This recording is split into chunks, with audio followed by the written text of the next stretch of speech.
Bueno, quiero agradecer a la Unidad de Medicina Materno-Fetal de la Fundación Santa Fe, especialmente a los doctores Puccini y Martínez, esta amable invitación a que hablemos de un tema que realmente es muy importante porque desafortunadamente se está poniendo muy frecuente, como es la diabetes gestacional, y pues se está haciendo prácticamente cotidiano el manejo de estas pacientes en nuestra práctica clínica, por lo tanto tenemos que estar informados, enterados y actualizados acerca de la diabetes gestacional.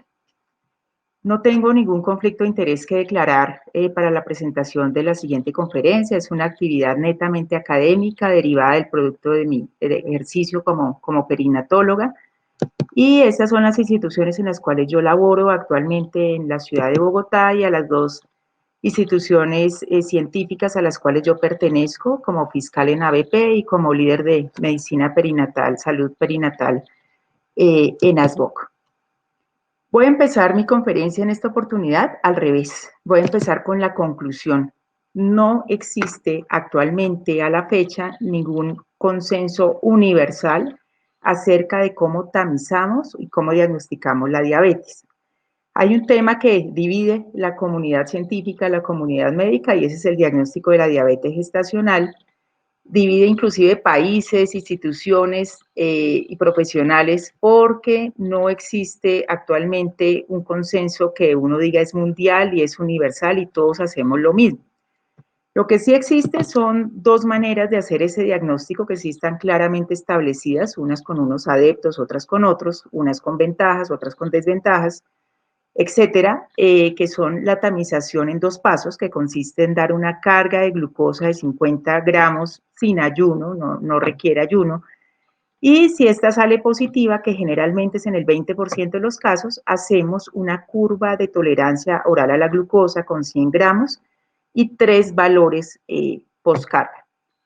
A este método de tamización se unen el Instituto Nacional de los Estados Unidos, el Colegio Americano de Ginecología y Obstetricia y la Sociedad Española de Ginecología y Obstetricia, entre otros.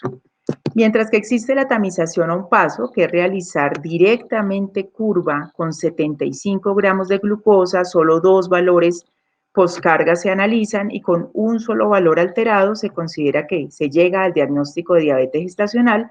Y en esta estrategia de tamización se unen la Organización Mundial de la Salud, el Instituto, la Federación Internacional de Diabetes, la Asociación Mundial de Medicina Perinatal, la Asociación Internacional de Grupos de Estudio de Diabetes y Embarazo, la Federación Internacional de Ginecología y Obstetricia, la Asociación Europea de Medicina Perinatal y nuestro Ministerio de Salud y Protección Social. Y existen unas asociaciones que están intermedias y refieren siempre que se requieren más estudios con asignación aleatoria que puedan comparar los beneficios de realizar uno u otro tamizaje. ¿Qué dicen los de dos pasos? Que el tamizaje a un paso duplica la incidencia de diabetes, genera muchos más costos, ahorita lo que nos acaba de nombrar la doctora Puccini, los costos de monitoreo, de manejo de estas pacientes con diabetes, y que no se ha demostrado realmente un beneficio que una sea superior a la otra. Mientras que los que defienden la estrategia a un paso dicen que es una estrategia mucho más rápida, un diagnóstico más rápido. Las pacientes cuando les hacen encuestas de satisfacción del método de tamizaje, pues obviamente van a preferir solamente una carga de glucosa y no dos, sino más funciones para extraer la sangre venosa y medirla, etcétera. Y además que permite un diagnóstico mucho más rápido. Ustedes conocen que desafortunadamente nuestro sistema de salud es complicado pedir la cita para que el médico evalúe los resultados, pedir la siguiente cita, mirar, entonces eso va demorando un poquito más el diagnóstico. Entonces hay unos pros y unos contras con cada una de las estrategias de tamización. En Colombia, desde el 2015, tenemos establecido que vamos a hacer tamización a un paso y pues lo mencionaba también la doctora Puccini. Yo aprovecho la oportunidad para felicitar a uno de nuestros tres conferencistas de hoy, el doctor Martínez, el doctor Molina y el doctor Silva. Participaron como líderes en la elaboración de la guía de práctica clínica, una guía que fue elaborada por varias universidades y por Colciencias específicamente, y ellos nos dicen que hay que hacer tamización en un paso, y esa es la guía que actualmente está vigente y actualmente nos regimos por esta guía en el país. Sin embargo, quiero aprovechar estos 20 minutos para comentarles por qué llegamos a esa decisión, digamos, qué pasó históricamente para poder llegar a la tamización de un solo paso y qué ha pasado desde ese 2015, que ellos elaboraron la guía, qué ha pasado en la evidencia científica actualmente.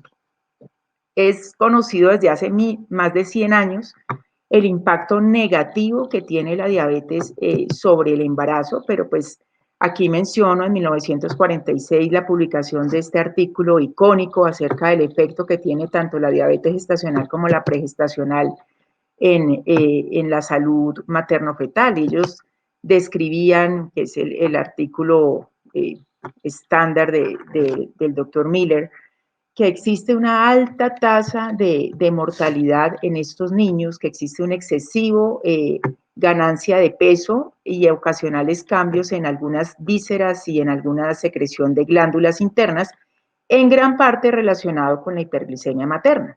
Sin embargo, miren que desde 1946 que se publica hasta el 64, casi 2 décadas después, es cuando el doctor John O'Sullivan y la estadista Claire Meehan publican cuáles son esos criterios diagnósticos para la enfermedad. O sea, sabíamos que hacía daño, pero no sabíamos diagnosticarla, o no teníamos ningún interés en poderla diagnosticar hasta que estos dos autores publican que estos puntos de corte en una carga de tolerancia oral a la glucosa con 100 gramos en sangre total definían o diagnosticaban diabetes gestacional.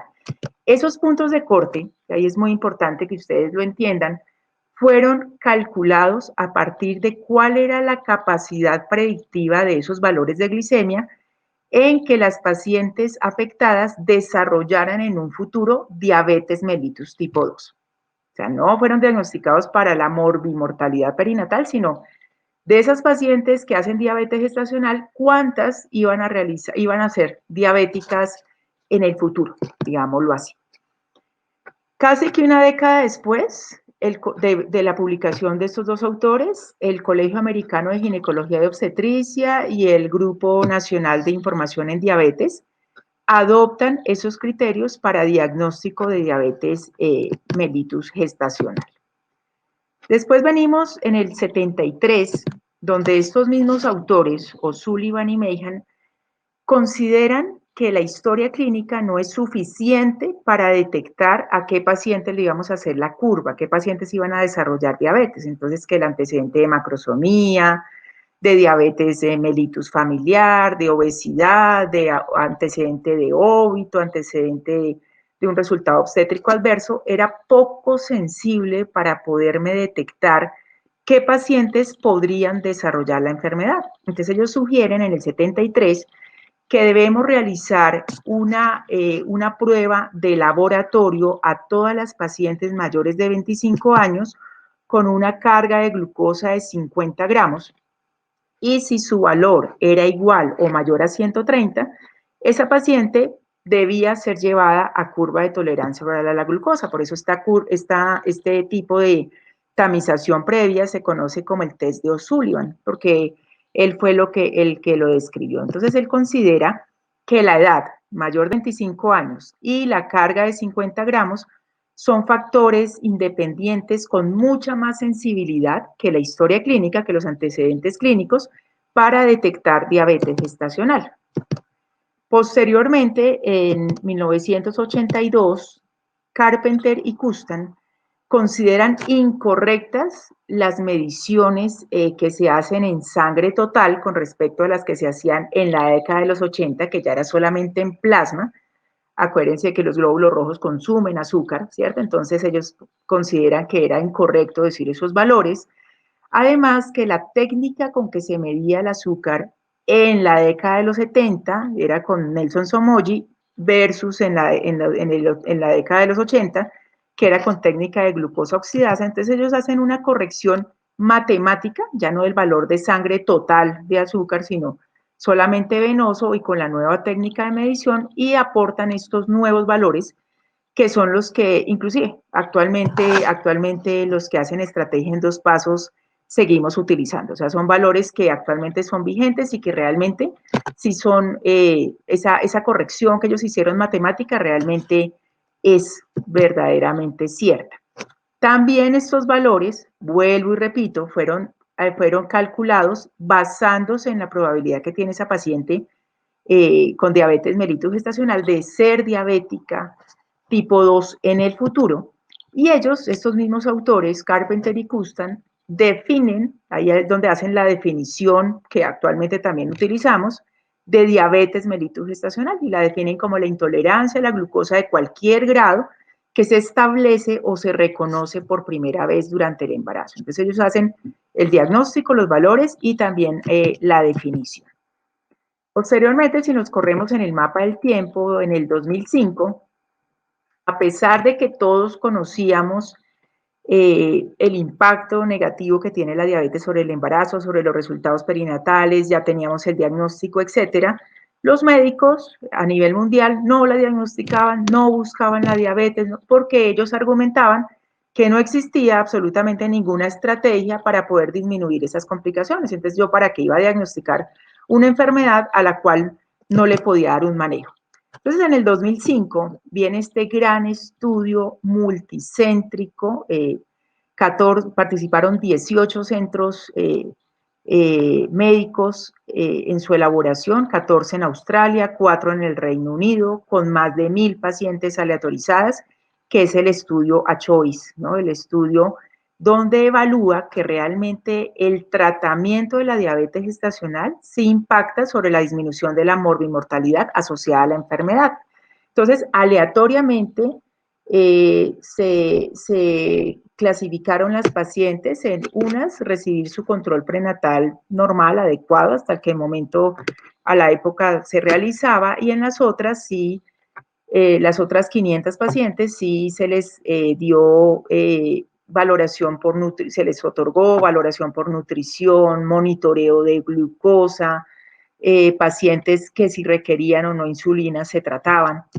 Y encontraron que el tratamiento de la diabetes con nutrición, con dieta, con monitorización de glucosa, con medicamentos, si así lo requerían, era capaz de disminuir la morbimortalidad y las complicaciones perinatales serias de un 4% a un 1%, con un valor estadísticamente significativo. También me disminuía, no de manera significativa, pero había una tendencia a disminuirme la distocia de hombros y otros resultados secundarios. Entonces, el A-Choice nos muestra a la comunidad médica que el tratamiento de la diabetes reduce significativamente la morbilidad perinatal grave y también me mejora la calidad de vida materna. Entonces, a partir de ese estudio nos damos cuenta que sí vale la pena diagnosticarla, porque vale la pena tratarla y así poder inferir positivamente en esos resultados materno-perinatales. En el 2008 se publica el estudio APO, ya la doctora Puccini lo mencionó, el estudio donde no solamente evalúa los niveles de glicemia patológicos, sino también cualquier valor de glicemia y cuál es su impacto o su asociación con resultados perinatales adversos. Es un estudio grandísimo, involucra más de 19 países, 25,000 pacientes. Es un estudio multicultural, multiétnico, multirracial, entonces digamos que está tomando una muestra representativa de las mujeres gestantes en el mundo entero. ¿Cuál fue el objetivo de este estudio? Definir qué grado de intolerancia a la glucosa debe ser diagnóstica de diabetes gestacional en función de la morbilidad perinatal. Se hizo con una carga de 75 gramos de glucosa y se midió en ayuno, a la hora y a las 2 horas. Y esa glicemia se clasificó en 7 categorías de glicemia. Fíjense que las categorías 1, 2, 3, 4 son glicemias completamente normales, pero ellos clasificaron en estas categorías para observar cuál valor de glicemia se asociaba o no con alteraciones adversas. Estos son los 4 resultados primarios del estudio. La frecuencia de peso al nacer por encima del percentil 90, de cesárea primaria, de hipoglicemia neonatal y de péptido C mayor del percentil 90. Fíjense cómo todos los valores, glucosa a la hora y a las 2 horas, están relacionados directamente, proporcionalmente al valor, al incremento del valor de glucosa. Como el peso a nacer por encima del percentil 90 es del 5% en la categoría 1 versus el 26% en la categoría 7. La cesárea primaria también es de un 12% en las normoglicémicas versus un 32% en las hiperglicémicas. La hipoglicemia neonatal se duplica su valor después de la categoría 5 o 6 y se triplica cuando tenemos una glicemia en ayunas por encima de 105. Y el péptido C, por encima del percentil 90, el péptido C es una sustancia que se libera en el páncreas al mismo tiempo que la insulina y en cantidades similares. Por lo tanto, el péptido C me mide qué cantidad de insulina existe circulando en el cuerpo. ¿Por qué medimos el péptido C y no la insulina? Porque el péptido C es más estable y permanece más tiempo, tiene una vida media mayor en el cuerpo, entonces es más fácil de medir que la insulina, pero igual me está midiendo las cantidades de insulina en el cuerpo. Y esos resultados, si yo los voy a pasar a razones de disparidad o a ORs, me doy cuenta que definitivamente la hiperglicemia en ayunas y a la hora son las hiperglicemias que son más fetotóxicas, son más dañinas para el feto y para la morbilidad. Entonces ahorita el profesor Silva muy seguramente les va a mostrar por qué nosotros vigilamos, por qué nosotros los obstetras, a diferencia de los médicos internistas, vigilamos sobre todo con la hiperglicemia de la hora. ¿Sí? Esa es la hiperglicemia que es más dañina para el bebé, esa es la que nosotros debemos tener controlada. No quiere decir que la de las 2 horas no, pero es la que más tiene impacto negativo sobre los resultados perinatales. Y si ustedes observan este OR ajustado con respecto al peso al nacer, fíjense cómo la categoría 5, que se la recuerdo ahí, la categoría 5 es donde se empieza a incrementar significativamente el riesgo.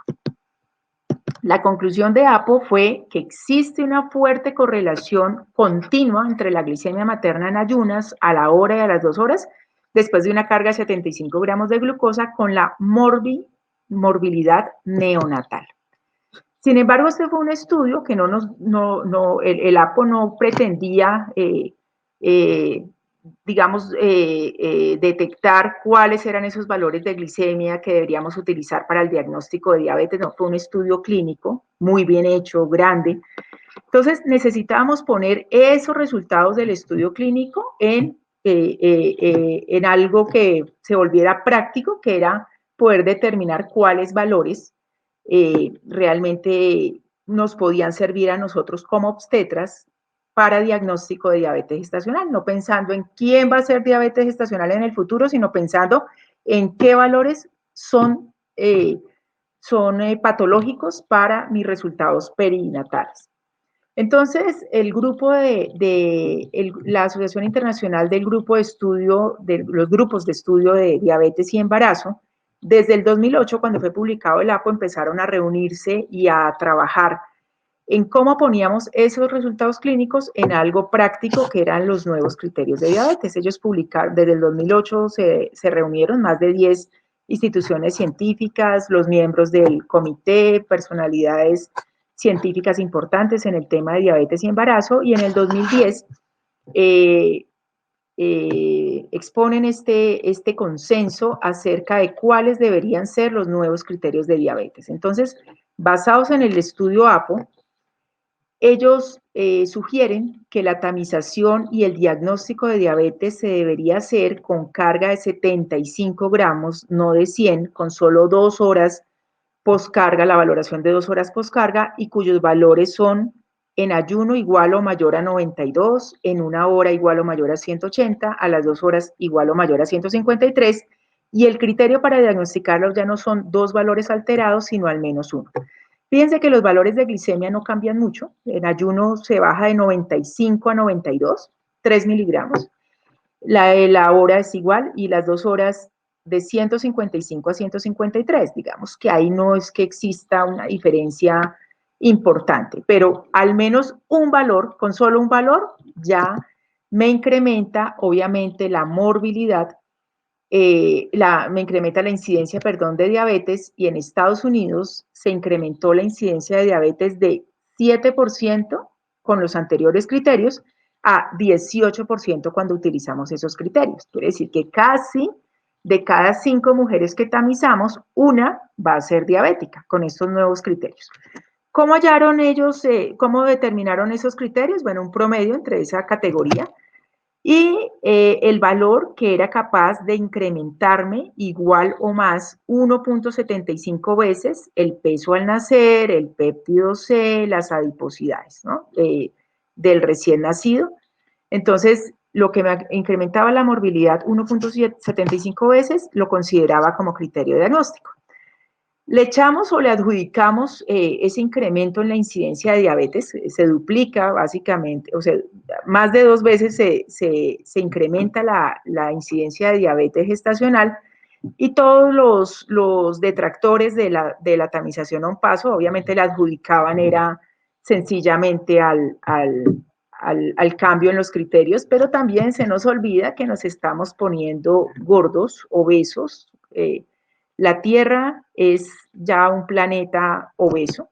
En el 2016, el 39% de todas las personas mayores de 18 años estábamos en sobrepeso, que eso significa 1.900 de millones de personas en sobrepeso, y de ese 39%, el 13% estábamos en obesidad.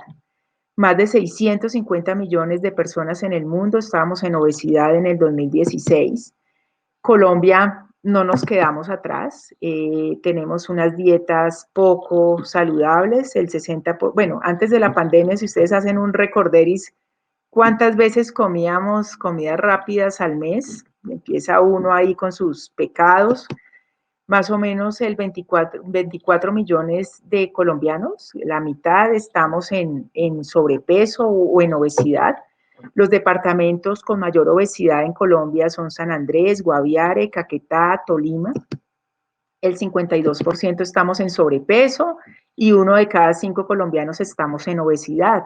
Entonces, también a medida que incrementa la obesidad y el sobrepeso en el mundo, obviamente va a incrementar la incidencia de diabetes gestacional. Eso es directamente proporcional. Cuando comparamos los dos tipos de tamización, Carpenter y Custan, o el del grupo la Asociación Internacional de Grupos de Estudio de Diabetes y Embarazo, encontraron en esta primera publicación del Diabetes Care que hacer tamización en un paso definitivamente era más aconsejable porque me disminuía la incidencia de desenlaces adversos. Sin embargo, noten cómo en esta comparación, con más de 3.000 pacientes comparadas, esta es una corte retrospectiva, hacer tamización con un solo paso me incrementaba 3 veces la incidencia de diabetes. O sea, 35% de todas las embarazadas, la tercera parte era diabética. Entonces, eso es algo que hay que tener en cuenta porque me incrementa mucho los costos de monitorización. En esta comparación, en este estudio, se ahorraba un costo de 14.350 euros por cada 100 mujeres tamizadas con un solo paso con respecto a 2. Entonces, esto continúa así. Sin embargo, los detractores de un solo paso continuaban exigiendo que se necesitaban estudios con asignación aleatoria que compararan los dos métodos. Esta comparación es retrospectiva. ¿Cuáles eran los resultados cuando yo hacía el diagnóstico con 2 pasos o cuando lo hacía con un solo paso? Sin embargo, no había una comparación directa y simultánea de los dos métodos. Hasta que se publica este estudio, que tengo que nombrarlo, publicado este año, se empezó a realizar desde el 2014 y fue publicado en marzo de este año, que yo creo que muchos de ustedes ya lo han leído. Es un estudio científico, es un estudio aleatorizado, pragmático, comparando lo que la comunidad estaba esperando, comparando los dos métodos de tamización de manera simultánea y su impacto sobre la morbimortalidad perinatal. Este estudio, dirigido por la doctora Hiller, compara ¿cuáles son los resultados perinatales de hacer la tamización en un paso versus 2 pasos? Un paso, cuando yo hago una sola carga de glucosa de 75 gramos y 2 valoraciones post carga, y 2 pasos cuando realizo el tamizaje con 50 gramos, el que me salga positivo, positivo mayor de 130, lo consideraron en este estudio, la llevo a curva de tolerancia oral a la glucosa. Y evalúan los resultados primarios, diagnóstico de diabetes, recién nacido para la gestacional, morbilidad, bueno, ahí se los nombro rápido porque ya se me está acabando el tiempo. Aleatorizaron 23.792 pacientes, 11.000 a recibir tamización en un paso y 11.870 a recibir en 2. De las que fueron asignadas con una asignación aleatoria electrónica en los 2 centros donde se realizó el estudio, el 66% recibió tamización en un paso, mientras que el 34% lo recibió a 2, mientras que en el grupo de 2 pasos, el 92% sí se realizó la tamización a la cual fue asignada. Si observamos los resultados primarios, miren la tabla, que no existe ninguna diferencia significativa en la incidencia de recién nacido grande para la gestacional, en resultado perinatal compuesto adverso, en hipertensión gestacional o en preeclampsia, ni en cesárea primaria. Pero sí me incrementa 2 veces la incidencia, o casi 2 veces, 1.94 veces, para ser más exacta, la incidencia de diabetes gestacional, mientras que los resultados son exactamente iguales. Estos resultados son tanto ajustando el riesgo relativo a las pacientes de no intención a tratar o de intención a tratar con uno o con los 2 tamizajes.